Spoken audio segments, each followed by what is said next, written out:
Hey guys, this is my review on Gwenpool, and this story, when I first read it years ago, I kind of felt like it was kind of, when I was going into it, it was going to be a joke, kind of, a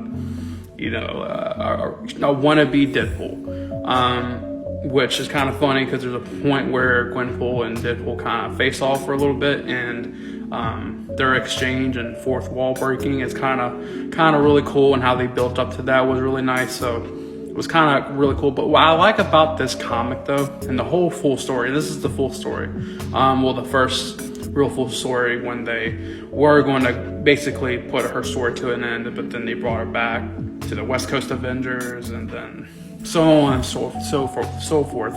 But you know, it doesn't feel the same like it used to be though, but we'll leave that for that. Overall, the story, man, look, the first half of this, like her run in the beginning, was really cool. But when they got to the point when she faces off with her future self, because it was kind of weird how they did it, because she's back. Basically, to explain Gwenpool, it's basically essentially imagine you as a comic book reader, or just that loves comics or superheroes, all of a sudden get sucked into the actual comic book world, and you kind of like live out the dream of being a villain or hero or so forth. Just imagine that was Gwenpool.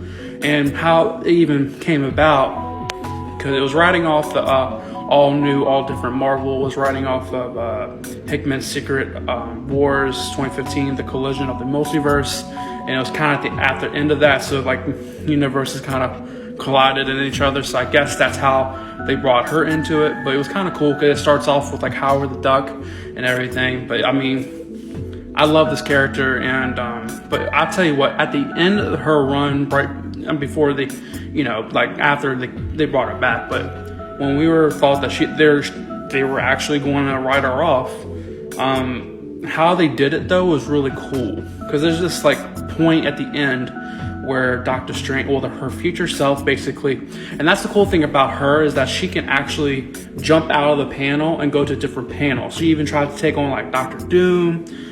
She does so many other things with it, faces off like Miles Morales and even her future self, and that is really cool. But there's this point where she kind of goes in the future in a way, and jumping from panel to panel after every page, and has this thing telling her how much pages she's got left. And like, it's cool how they did it. Like this point where she finds a fan of her as Gwenpool, and even to the point she dies, because you know, comic book characters don't age. I love the story, even brought me to tears, and it's very rare a comic book story will bring me to tears, and this one did. So I give this a rating of an 8.9 out of 10. Actually a 9 out of 10 for me, at least.